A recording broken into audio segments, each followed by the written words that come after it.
23. januara 2006. godine krenuo sam na posao ne sluteći ništa da se loše može desiti, a kamoli tragedija takvih razmjera.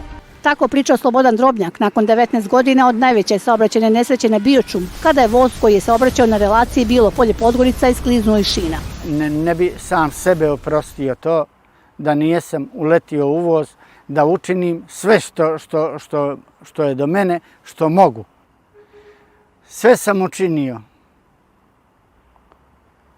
da kao da su moja djeca bila u vozu. A ljudske sudbine onih koji su preživjeli katastrofu našle su se u dokumentarnom filmu Kolosijek smrti, koji je nastao zahvaljujući posvećenom i predanom radu grupe kreativaca iz produkcijske kuće Creative Hub.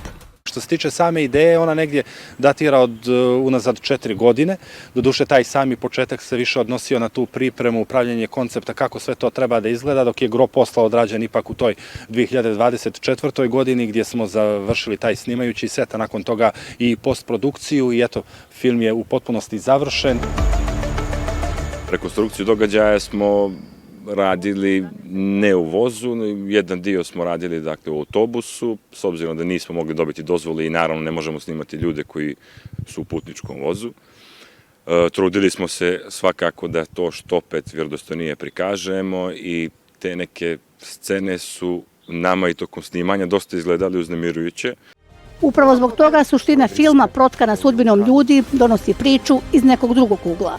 Ono na što bih posebno stavio akcenat jeste to da je ovo isključivo autentična životna priča aktera željezničke nesreće na Bioču, a ne ni u kom slučaju traženje bilo kakve odgovornosti ili krivca za ovaj događaj. Mislim da taj posao treba da rade drugi nadležni državni organi, a ne mi.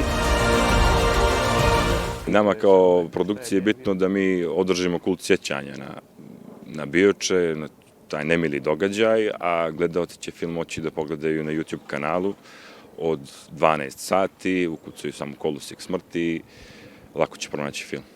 Posjetimo Kolosijek smrti, odnio je 47 života, a povrijeđeno je više od 200 putnika.